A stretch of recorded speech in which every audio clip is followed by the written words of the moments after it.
Right. All right. The controversial for-hire company Uber is amping up its lobbying and making its way around the Big Apple. Fox News senior correspondent Charlie Gasparino back with all the exclusive details on this. Some interesting political names in the Uber mix. Right. Now. And remember, New York City is a huge market for Uber, right? If they can really crack this market, which is dominated by yellow cabs and the street hail. Okay, and I should point out that the taxi industry is now suing the city, saying that the Uber e-hail is equal to a street hail. So now, amid all this is what we know.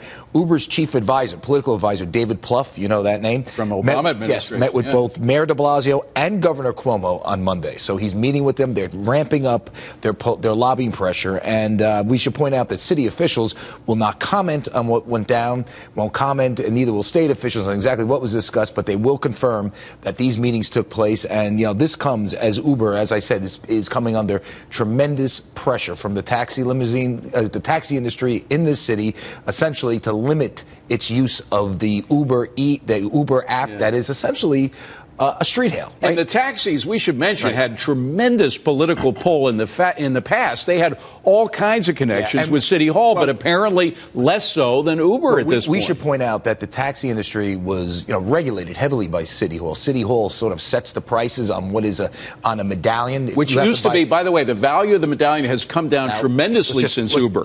From over $1 million to much less than that. Let's point out what a medallion is. You can't get a cab in the city, can't own a cab unless you have a medallion. It's stamped on top of the hood of the yellow cab. You're able to pick up a street hail when you have that medallion. And some of these guys have spent $1 million on these things. Now these prices have come down. That's why the medallion financing banks are suing the city. They're saying that New York City, by allowing Uber in here, essentially is screwing around with their investment that the city set.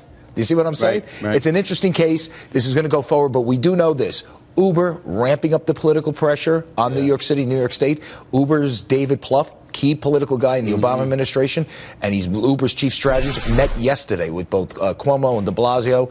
We don't know exactly what was discussed. I wish I was there, but you can imagine it's please help us. It's very interesting because the taxi medallion lobby used to be sort of the common guy, the union sort of lobby with Democratic politicians. Now it's turned 180 degrees. Because Uber is, like a lot of these, it's interesting that a lot of these Dems, these liberals, when they get into the private sector, they become conservative. They like making money. It's that simple. I should point out, full disclosure, my dad was a cab driver. All right, Charlie, we got that there. Melissa, over to you. He always has a family member in whatever profession we're talking about.